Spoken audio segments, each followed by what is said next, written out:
কিসের শবে বরাত, এগুলো কিচ্ছু নেই। এভাবে বলা যাবে না ভাই। আপনার কথা এক সেন্সে ঠিক আছে, লাইলাতুল বরাত বলে কিছু নাই, তো আপনাকে উনি যদি বলে কিসের নামাজ, নামাজ বলে কিচ্ছু নাই, রোজা বলে কিচ্ছু নাই, কথা কি ভুল? কথা তো ঠিক। হাদিসের মধ্যে সালাত এসেছে, হাদিসের মধ্যে সিয়াম এসেছে, তাহলে তো নামাজ রোজাও নেই। সুতরাং কথা বললে অন্যদের ক্ষেত্রে সাবধানে আমাদেরকে বলতে হবে। ভাই এই পরিভাষাটা নাই, কিন্তু হাদিসের মধ্যে লাইলাতুল নিসফু মিনা শাবান আছে, উনি তো মূলত ওইটা বুঝাতে যেই লাইলাতুল বরাত বলতেছেন, শবে বরাত বলছেন, কিন্তু ওনাকে ভেঙে বুঝিয়ে দিতে হবে যে শবে বরাত মানে এই। শবে বরাত বলতে আপনি যেটা বুঝাচ্ছেন সেটা লাইলাতুল নিসফু মিনা শাবান, তার একটা মর্যাদা সহিহ সুন্নাহর আলোকে প্রমাণিত। কি সেইটার মর্যাদা হচ্ছে, আল্লাহ রাসূল সাল্লাল্লাহু আলাইহি ওয়াসাল্লাম বলছেন, নিশ্চয় আল্লাহ রাব্বুল আলামিন নিসফু মিনা শাবানে প্রথম আসমানে নেমে আসেন, আসার পরে দুনিয়ার যত বান্দা আছে আল্লাহ রাব্বুল আলামিন সবাইকে মাফ করে দেন। সুবহানাল্লাহ বলবেন না? কি আমল করলে মাফ করেন? যারা সারা রাত 100 রাকাত নামাজ প্রতি রাকাতে 12 বার কুল হু আল্লাহ করে দিয়ে পড়তে পারবে, কি বলেন? আর একদিনে রোজা রাখবে, অনেক বেশি রোজা রাখবে, এরকম বিষয়। সারা রাত্রে মসজিদে এসে ব্যাপক মিলাদ মাহফিল কায়েম করে বিরিয়ানি দিয়ে যেই মসজিদের তাবারুক হবে, ওই মুসল্লিদেরকে আল্লাহ মাফ করবেন। জি না ভাই, রাসূল সাল্লাল্লাহু আলাইহি ওয়াসাল্লাম এরকম কোনো আমলের কথা সুন্নাহ দ্বারা আমাদের কাছে আসে নাই। রাসূলুল্লাহ সাল্লাল্লাহু আলাইহি ওয়াসাল্লাম বলছেন যে তোমাদেরকে আল্লাহ রাব্বুল আলামিন নিসফু মিনা শাবান একটা মহিমান্বিত রাত, আল্লাহ রাব্বুল আলামিন তোমাদেরকে মাফ করবেন, তার জন্য 2টা আমল তোমাদেরকে করতে হবে। 2টা খুবই সাংঘাতিক আমল। 1 নম্বর হচ্ছে তোমাদেরকে শিরিক মুক্ত ইমানদার হতে হবে, আর 2 নম্বর বিদ্বেষ মুক্ত হৃদয়ের অধিকারী হতে হবে। সুবহানাল্লাহ বিহামদিহি।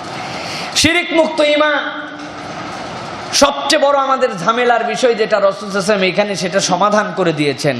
আজকে আমাদের সমাজে বড় আমলদার, বড় ধরনের দাড়ি টুপি পাগড়ি, বড় ধরনের বুজুর্গ, কিন্তু যে দেখা যাবে এমন আকীদা পোষণ করে, আকীদার মধ্যে সহি তো দূরের কথা, ওই আকীদা অনেক সময় ওই শিয়াদের থেকে আবু জেহেলের থেকেও খারাপ হয়ে গেছে।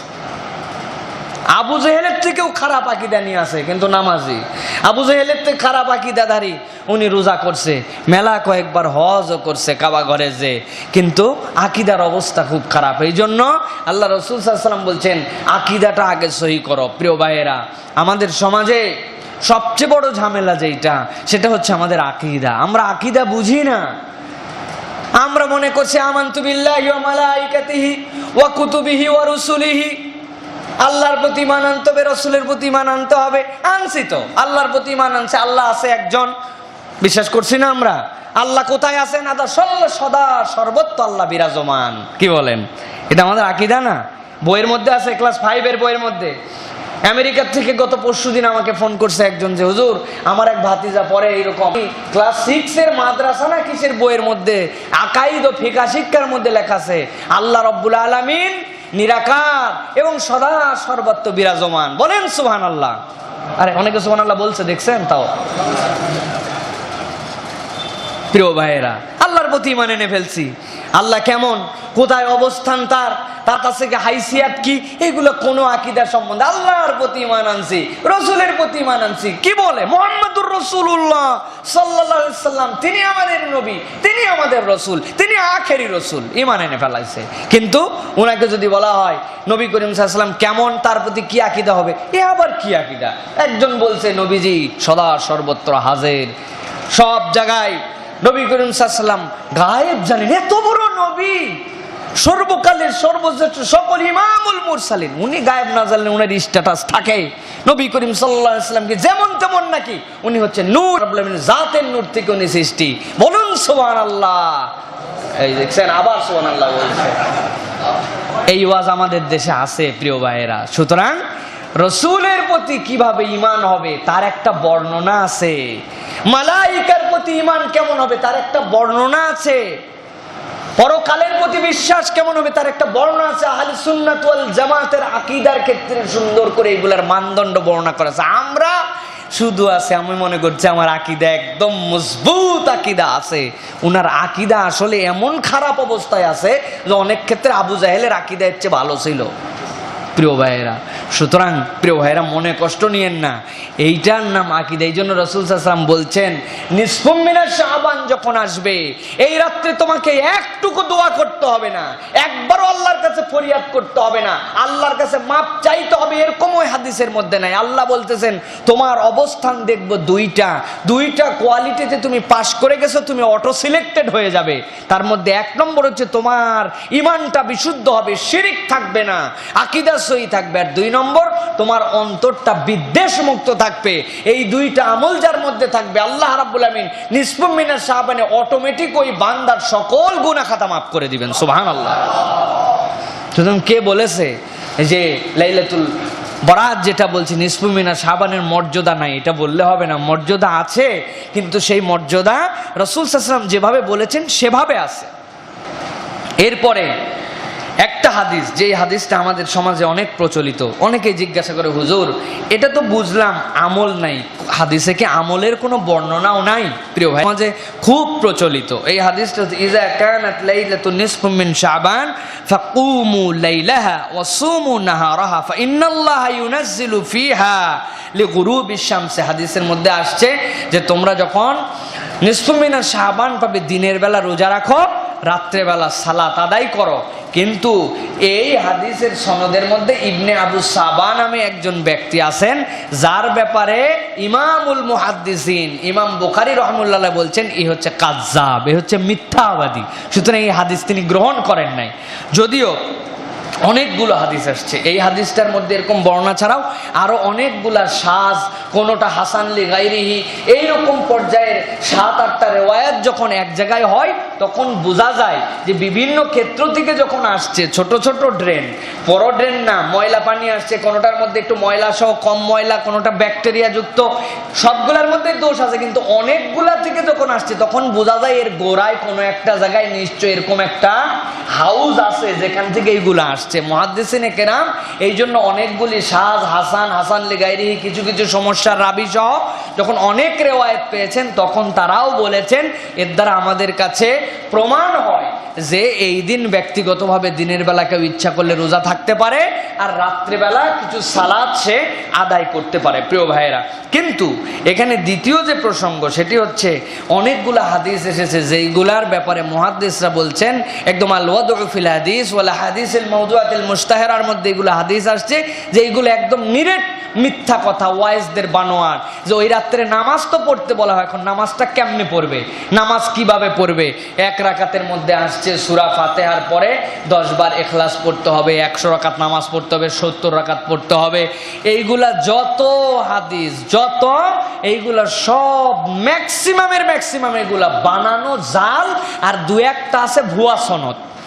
সুতরাং এই রাত্রে সালাত থাকলেও ওইটা ব্যক্তিগত নিজের ঘরে, এইটার আমল প্রিয় ভাইরা। কিন্তু এইটার আপনার আমার জন্য এই যে একদিনকে খাস করে এটার আমল বানানো, আর আমরা চিন্তা করছি এই আমলের দ্বিতীয় একটা ক্ষেত্র, সেটা হচ্ছে মসজিদকে নফল ইবাদতের জন্য খাস করে ফেলা। এইটাও খেলাফে সুন্নার আলোকে বোঝা যায় না যে সুন্নার আলোকে যে সাহাবায়ে কেরাম অথবা তাবেঈনে কেরাম মসজিদে আসছেন, আসার পরে ব্যাপক নামাজ পড়েছেন, আদায় করেছেন, এই আমলটাও প্রমাণিত না। আপনি আমল করেন, আপনি সুন্নার কিছু আমল করেন, এইগুলি করেন, কিন্তু তৃতীয় আরেকটা পর্যায়ে আমাদের সমাজে আছে, সেইটা হচ্ছে জঘন্য বিদআত। সেইটা হচ্ছে কবর স্থানে যায় মোমবাতি জ্বালায় দেওয়া, পটকা ফুটানো, গোসল করা, গোসল করলে মনে করা হয় একদম সবগুলা মাপ হয়ে গেল, এই আকীদা পোষণ করা যে এই দিন তাকদির লিখে দেওয়া হচ্ছে, হালুয়া বানানো, রুটি বানানো, এই দিন ভালো খাবার খেলে বাকি বছরটা আমার ভালো খাবার আল্লাহর উপর থেকে লেখা হবে, অন্য সময় ইবাদত বন্দেগী করো না করে এই রাত্রে সারা রাত ইবাদত করে ফজরের সময় ফরজ নামাজে না পড়লেও চলবে, নাকি বলেন? প্রিয় ভাইয়েরা, সারা জীবন যদি নফল ইবাদত করেন একটা ফরজের ইবাদতের সমান হবে না। সুতরাং প্রিয় ভাইয়েরা, যতটুকু হাদিসের মধ্যে এসেছে ঠিক ততটুকু আমাদেরকে করার চেষ্টা করতে হবে। তবে একটা জিনিস, রোজার ক্ষেত্রে একটা জিনিস বোঝা যায়, রাসূলুল্লাহ সাল্লাল্লাহু আলাইহি ওয়াসাল্লাম নিসফু মিনাশ শাবানের আগ পর্যন্ত, তথা 1 থেকে 15 পর্যন্ত ব্যাপক রোজা রাখছেন। অনেক হাদিস দ্বারা বোঝা যায় 15 দিনই রোজা ছিলেন, আর 13, 14, 15 তো নবীজির আইয়ামে বীজের রোজা ছিলই। সুতরাং আপনি যদি এই দিন রোজা আদায় করেন, ইনশাআল্লাহ এটা সুন্নাহ হবে। সালাত আদায় করেন, এটাও আপনার সুন্নাহ হবে। আমি আপনাদের কাছে ফাইনালি যতটুকু এই হাদিসগুলা অনুধাবন করে পড়ালেখা করে যতটুকু বুঝেছি সেই আলোকে আমি 4টা পয়েন্টের আলোকে আপনাদেরকে শেষ করে দিব। যে আমাদের কাছে নিসফুম মিনাশ শাবানের আমাদের কাছে শবে বরাতের যতগুলি হাদিস এসেছে এই হাদিসগুলার 4টা যে ভাগ, এই ভাগ অনুযায়ী এর মধ্যে আমরা কি করব কি করব না, কি করা উচিত কি বর্জন করা উচিত যতটুকু বোঝা যায় তার মধ্যে একটা হচ্ছে সূরা দুখানের যে আয়াতের দ্বারা এই নিসফুম মিনাশ শাবানকে লাইলাতুল বরাত বা ভাগ্য রজনী বলা হচ্ছে, এইটা পরিত্যাজ্য। এইটা অন্য সাহাবায়ে কেরাম তাবেঈদের অন্য হাদিসের অন্য তাফসিরের আলোকে এইটা আমাদের কাছে গ্রহণযোগ্য হবে না। বরং কোরআন এসেছে লাইলাতুল কদরে, লাইলাতুল কদরটা আমাদের সেই রাত। এটা হচ্ছে 1 নম্বর বিষয়। দ্বিতীয় বিষয় হচ্ছে সহিহ হাদিস দ্বারা প্রমাণিত মুশরিক এবং বিদ্বেষে লিপ্ত ছাড়া আল্লাহ রাব্বুল আলামিন নিসফুম মিনাশ শাবানে তার সকল বান্দাদেরকে মাফ করে দিবেন। এর জন্য এক্সট্রা কোনো আমল, এক্সট্রা কোনো দোয়া সহিহ সুন্নাত থেকে প্রমাণিত নয়। তৃতীয় বিষয় হচ্ছে একাকী এই রাত্রের হাদিসগুলো বিশ্লেষণ করে এটা প্রমাণিত, একাকী এই রাত্রে কবর জিয়ারত, মৃতদের জন্য কল্যাণ কামনা করা, নিজের ইহলৌকিক পরলৌকিক কল্যাণ যেগুলি এইগুলো হাসান লিগাইরিহি এবং তাবেঈদের কর্ম দ্বারা হাদিসগুলো প্রমাণিত। সুতরাং এইটা যদি কেউ একাকীভাবে কবর জিয়ারত করে অথবা নামাজ আদায় করে অথবা সেই ব্যক্তি যদি নিজের এবং অপরের জন্য কল্যাণ কামনা করে তাহলে এটা সুন্নাহ হবে, এটা তার জন্য বিদআত হবে না। সেইটা করতে পারে কিন্তু তার জন্য এটা একাকী।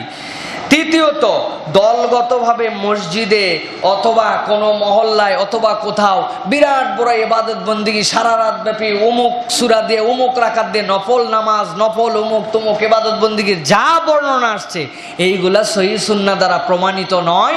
সুতরাং আপনার নামাজ আপনি আপনার মতো পড়তে পারেন, কিন্তু এইটা এই সূরা দিয়ে এইভাবে পড়তে হবে, এত রাকাত পড়লে এই সওয়াব হবে, এই বিশ্বাস করে পড়লে এইটা আপনার আমার জন্য সুন্নাহ দ্বারা প্রমাণিত বিশ্বাসে হবে না। সর্বশেষ যেটা এর দিবসে যে রোজা পালনের যে হাদিসটা, এই হাদিসের ব্যাপারে ইমাম বুখারী রহমতুল্লাহ আলাইহি অন্য মুহাদ্দিসরা আপত্তি করেছেন। তবে রাসূল সাল্লাল্লাহু আলাইহি ওয়াসাল্লাম নিসফুশ শাবানের আগ পর্যন্ত রোজা এবং আইয়ামের বীজের রোজার আমল অনুযায়ী কেউ যদি নিসফুশ শাবানের রোজা রাখে তাহলে এটাও তার জন্য সুন্নাত হবে। আর সর্বশেষ কথা, এই রাত উপলক্ষে আনন্দ ফুর্তি বাজি ফুটানো, বিভিন্ন ধরনের বাজনা এই সেই হালুয়া রুটি এইগুলা করাকে শরীয়ত যদি মনে করেন আপনি, তাহলে আপনার জন্য এটা একটা শরীয়তে নতুন বিষয় ঢুকায়ে বিদআতের গুনাহে আপনি লিপ্ত হবেন।